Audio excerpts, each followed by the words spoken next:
Hello guys, ayan, magluto tayo ng ampalaya pero isang kutsa muna natin ang tokwa at ang giniling.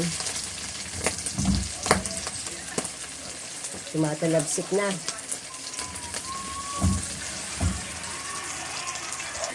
Lagyan na natin ang bawang. At matalabsik na.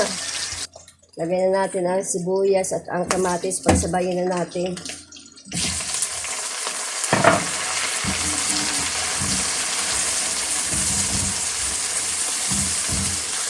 Lagyan natin ang paminta.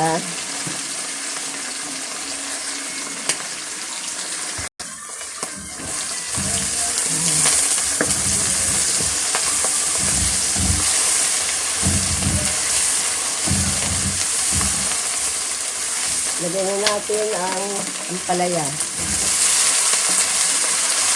Haluin natin.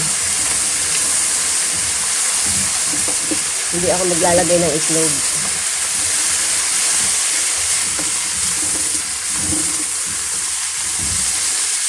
Ganyan na lang yan. Hintayin na lang natin maluto. Haluan natin ng liquid seasoning. Ang palasa.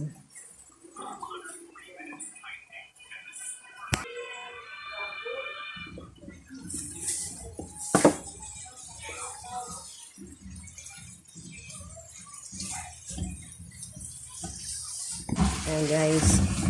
Okay na siya. Luto na. Masarap na.